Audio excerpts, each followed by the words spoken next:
లోకములో ఉన్న మాలిన్యాన్ని తప్పించుకొని నీవు ఒక పరిశుద్ధ జీవితం జీవించగలుగుతున్నావంటే దానికి కారణం ఎవరు? యేసుప్రభువే. దేవుని స్తోత్రం. ఇట్టి యేసుప్రభు ఈ జక్కయ్య అనే పాపిని ఎంతగా ప్రేమించినాడు, అది చాలా ఇంకా ఆశ్చర్యం. సాధారణంగా పరిశుద్ధులనే వారు పాపులను చూస్తే అసహించుకుంటారు. వాడంతేలే, అయ్యో నేను ఆ ఇంటికి పోను, చాలా మరి వాళ్ళ ఇంట్లో అంతా మరి ద్రోహకార్యాలు జరుగుతుంది, నేను వెళ్ళను అంటారు సాధారణంగా. కానీ యేసుప్రభు అలాగా, యేసుప్రభు పరమ పవిత్రుడు, పరిశుద్ధుడు. పాపి ఇంటికి వెళ్ళినాడు, కానీ ఇక్కడైతే పిలవకుండానే పోయినాడు యేసుప్రభు. అంటే ఈ జక్కయ్యలో ఉన్న తీవ్రమైన ఆశను చూసినాడు. జక్కయ్య గురించి ఆలోచిస్తే పెద్ద హైట్ లేదు ఇతనికి, సుంకపు గుత్తదారి, ధనవంతుడు, ప్రజలందరూ కూడా అతన్ని దే ఆర్ హేటింగ్ హిమ్. అతనికి చెప్పుకోదగ్గ కార్యాలు ఏమి లేవు, కానీ అతనికి ఒక ఆశ ఉంది. ఏంటంటే యేసయ్యను ఎలాగన్నా చూడాలి, యేసయ్యను చూడగోరినాడు. ఆశ, that center of his heart, he has a desire to see Jesus. కానీ పొట్టివాడంట, చాలా పొట్టివాడంట.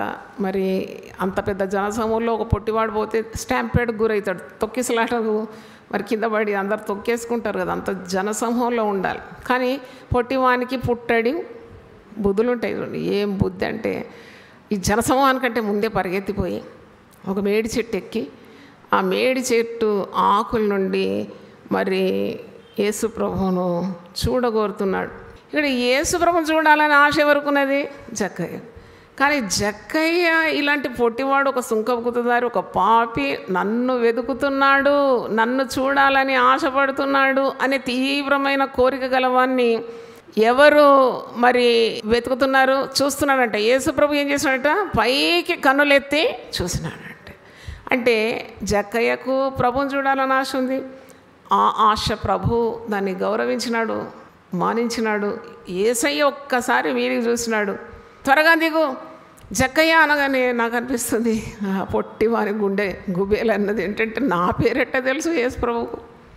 నేనేమో చాటుకు చూద్దాం, ఎందుకంటే ఇప్పుడు ఒకవేళ నేను యేసయ్యను చూడాలని ఆ ఆశ ఎవరైనా వింటే కూడా నవ్వుతారు, గేలు చేస్తారు. ఈ పాపికి ఏం మారు మనసు వచ్చింది, వీనికి ఎక్కడి నుండి ఆశ వచ్చింది, వీడు పరమ పాపి, దుర్మార్గుడు, లంచగొండి, వీనికి ఇప్పుడు కొత్త ఒక ఆశ వచ్చింది. ఏంటి, ఎవరిని చూడాలని? యేసయ్యను చూడాలని ఆశని ఎగతాళి చేస్తారేమో చెప్పి సిగ్గుతో ముందుగానే పరిగెత్తి, జనసమూహం వస్తూ ఉంది, అందులో పడితే వాడు బ్రతకలేడు కాబట్టి ముందుకే వచ్చేసినాడు. వచ్చి మేడి చెట్టు ఎక్కి అక్కడి నుండి ఆ గుబురు ఆకుల నుండి తొంగి చూస్తున్నాడు. యేసయ్యను చూడాలి. యేసయ్యను చూడాలని ఎందుకు ఆశ కలిగి ఉండొచ్చు? ఈ ఆశ రాకముందు అతడు యేసయ్యను గురించి విని ఉండొచ్చు కదా. అసలు జక్కయ్య కలలోనైనా అనుకున్నాడా యేసయ్యను చూస్తాననే ఆశ లేదు? యేసయ్యను ఒకవేళ చాటుకు చూసి గమ్మున తృప్తి పొందాం అనుకున్నాడు, కానీ ఆయన అనుకున్న దానికంటే, అడిగిన దానికంటే, ఊహించిన దానికంటే అత్యధికంగా ఆశీర్వాదం కుమ్మరింపబడింది. దేవుని స్తోత్రం. అంటే యేసు దృష్టిలో జక్కయ్య వచ్చేసినాడు, కన్నులెత్తి చూసినాడు. అసలు ఇంత పెద్ద జనసంలో యేసయ్య ఒక పొట్టివాని, ఒక లంచగొండిని, ఒక పాపిని, అందరి చేత ద్వేషింపబడిన వాడిని చూడడానికి అసలు యేసయ్యకు ఏమి తటస్థించింది?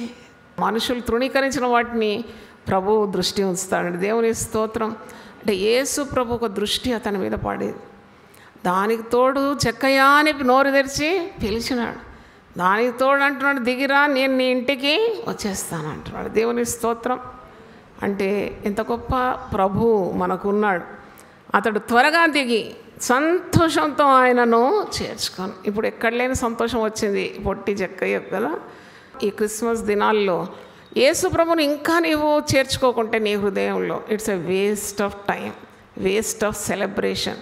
ఇంకా నీ హృదయంలో యేసు ప్రభువు కేంద్రంగా లేడు అంటే అది ఇంకా వ్యర్థమైన క్రిస్మస్సే.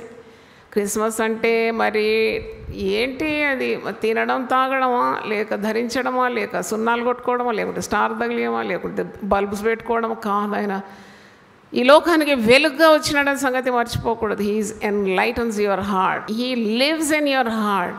అంటే యేసు ప్రభు రావడం ఆయనకు చాలా సంతోషాన్ని ఇచ్చింది.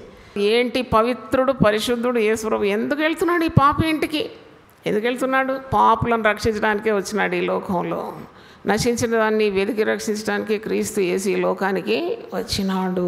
దేవుని స్తోత్రం. యేసు ప్రభు మరి ఉన్న ఇల్లు కానీ, ఆ యొక్క కుటుంబం కానీ, లేక ఆ హృదయం కానీ తప్పకుండా మారిపోతుంది.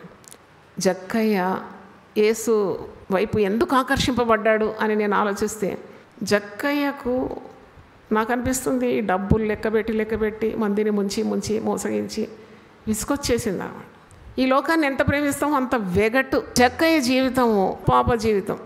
ఆయన జీవితాన్ని మనం గమనించినప్పుడు ఒక రక్షింపబడిన పాపి జీవితానికి సూచనగా ఉంది. పాపిని పరిశుద్ధినిగా మార్చే ప్రభు మరి ఇంతకుముందు అన్యాయంగా, అక్రమంగా, బలవంతంగా పన్ను వసూలు చేస్తూ మరి సుంకపు గుత్తదారుగా ఉండి ప్రజల్లో చెడ్డ పేరు, మరి ప్రజల చేత ద్వేషింపబడినవాడు, మరి ప్రజల డబ్బుతో ధనవంతుడైన వాడు, వంకర మార్గంలో ఉన్నవాడు, అయితే నైతిక విలువలే లేనివాడు కదా, నో మోరల్ వాల్యూస్. జక్కయ్య యేసు ప్రభు తన జీవితంలోకి రాకముందు నైతిక విలువలు లేనివాడు, మరి ఆర్థికంగా ధనవంతుడైనా కానీ నెమ్మది లేని పరిస్థితి, రక్షణ అనుభవం లేనివాడు. కానీ ఎప్పుడైతే యేసు ప్రభు తన కుటుంబంలోకి వచ్చినాడో రక్షణ పొందుకున్నాడు. తనకు మాత్రం కాదు, తన కుటుంబానికి రక్షణ పొందుకున్నాడు. దేవుని స్తోత్రం, హల్లెలూయా. అందుకే మీరు మరి పండుగ అన్నప్పుడు కలహాలు కయ్యాలు చేయకండి. అది లేదు ఇది లేదు అనకుండా ఉన్నదాంతో దేవుడిచ్చిన మహారక్షణ, ఈ యొక్క గొప్ప వెలుగు, యేసును కేంద్రీకరించిన క్రిస్మస్ ఉంటే నాకు చాలు. Jesus should be in the center of my heart, in the center of my family. He should be the center of everything what I do. That is enough for me అని అంటే ఎంత సంతోషం ఉంటుంది కదా. ప్రజలందరికీ కలగబోవు మహా సంతోషకరమైన శుభవర్తమానం, మహా సంతోషకరమైన శుభవర్తమానం. దావీదు పట్టణమందు నేడు మీకు రక్షకుడు పుట్టి ఉన్నాడు. అతని పేరు క్రీస్తు. అంటే క్రీస్తు అంటే అభిషక్తుడు అనమాట, అనాయింటెడ్ వన్. ఆ క్రీస్తును నువ్వు ఎంతగా పొందుకుంటావో అంతగా నీకు అభిషేకం ఉంటుంది, అంతగా నీ కాడి విరిగిపోతుంది, అంతగా నీ బరువు తేలిక, అంతగా నీ భారము సులువుగా అయిపోతుంది. హల్లెలూయా.